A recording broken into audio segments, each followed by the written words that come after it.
Everyone, I'm here with Fad Boogie from HFM. Absolutely awesome. This guy's got a wonderful career in hip hop. We're going to clearly interview him now and obviously talk about what he's done, his experiences and so forth. But it's an absolute pleasure to be here, having this opportunity to speak to this guy. So we're going to have this conversation. It's honest talks, as you know. So let's run through some of the questions. Bloop, bloop. Fad, you've been in this industry a very long time. What is it that motivates you to stay up to date with the urban scene? Good to meet you again, Mark-Anthony. I got you. Nice. I have been privileged to be doing this probably half my adult life. My passion is derived from the love of the music. So by and large, I'm a DJ, first and foremost. And I'm from the generation of crate diggers, buying vinyl. And the culture, which I suppose I'm a child of, hip hop, rap music, it celebrated its 46th birthday yesterday, August the 11th. And for as long as I've been part of this culture, you got to recognize that the world we live in right now with superstar beat makers like Kanye and Pharrell, back in the day, all the rappers rapped on what was the soul and funk and disco records of the time.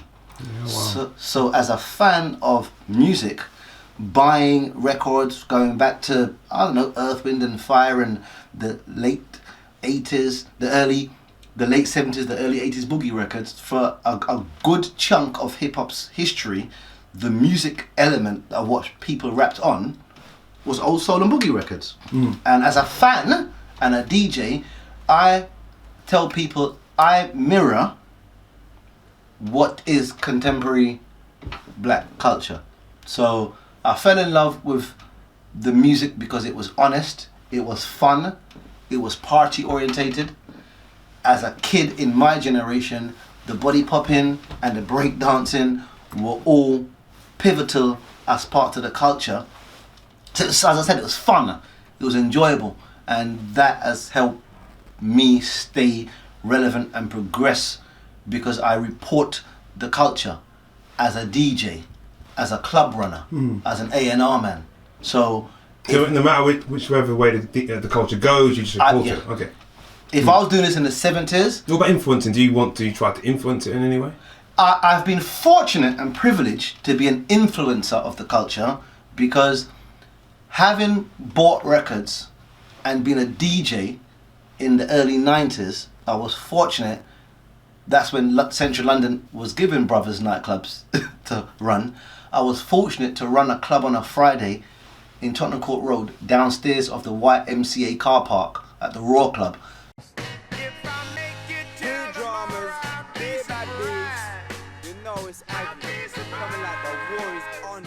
I did that for 4 years on a Friday with the guys, to like 1,000 people every week, and that was literally playing what was the contemporary soundtrack of black culture at the time.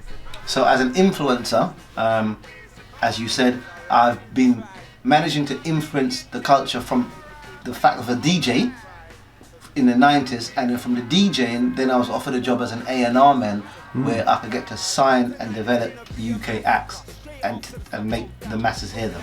Fantastic, so incredible. So you've met so many hip hop legends. Is it fair for me to ask you which one you rate the highest?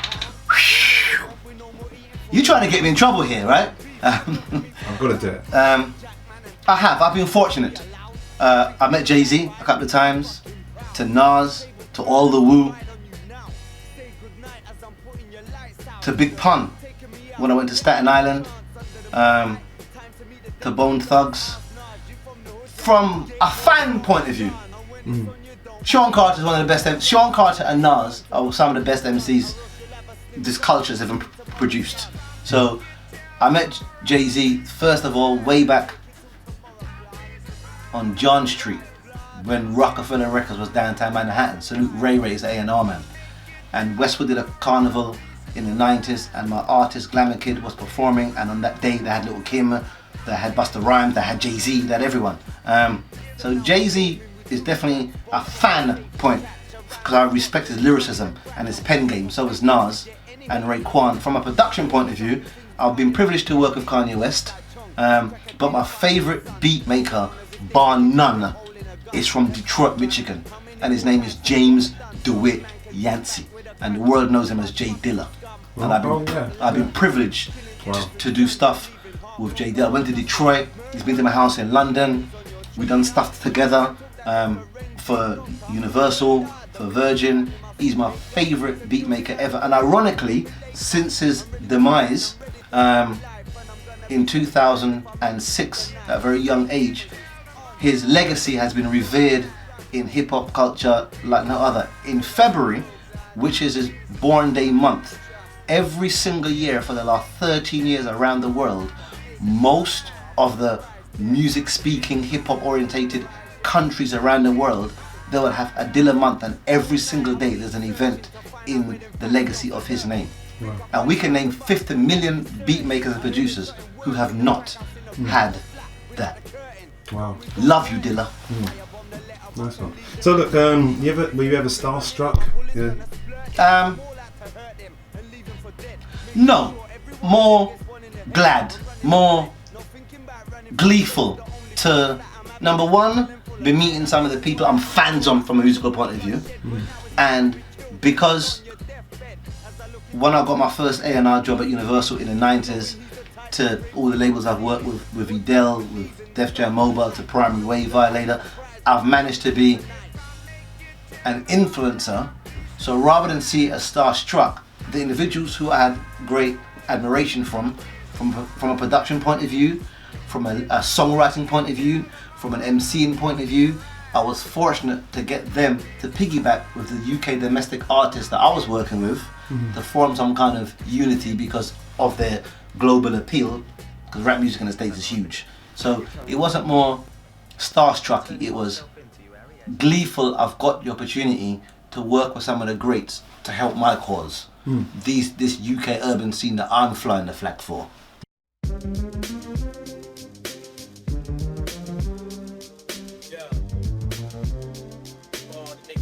Fantastic. Okay, I hear you.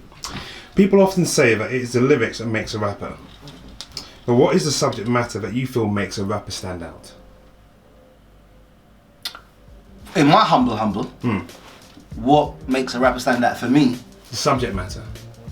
It varies. It's not for me. It's not the subject matter.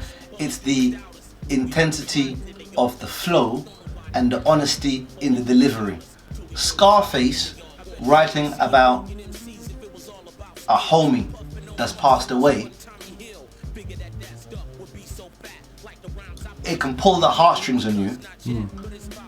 In a similar way, the NWA could recite about what's happening in the hood and their relationship with the police. So I just think that from an honest subject matter, the culture has just reflected what the political situation is of the day. So in more recent times, with the kneeling of the national anthem and the relationship with Black America and the police in modern day noughties, which is not that dissimilar to the 90s or the 80s or the 70s or the civil rights days, I think you're always going to get a generation where their pen game in the rap world make them stand out because of their integrity, because of their honesty. So if people revered Ice Cube 25 years ago... So you talk about honesty, so no matter what they're talking about, no matter how dark it may be... It doesn't matter how dark it may be. It could be about love, it could be about homelessness, it could be about death of a homie, it could be about death of a child. It's the intensity. It's the intensity and the honesty, that's what people gravitate to. So in the umbrella of rap culture and hip hop, the culture of which there's b-boying, DJing, MCing, graffitiing, there's always been a fun element of rap. It's club music, it's dance music, let's party. But underneath the same umbrella of rap, in that lane there's the social commentary, politicalness, where we as a people might be aggrieved, a voice to let the world know what is popping over the last 3-4 decades has come from a culture of rap, because Kendrick Lamar... It's like a sound horn, really. That's right, to the world, from the community. Saying how happy or unhappy we are.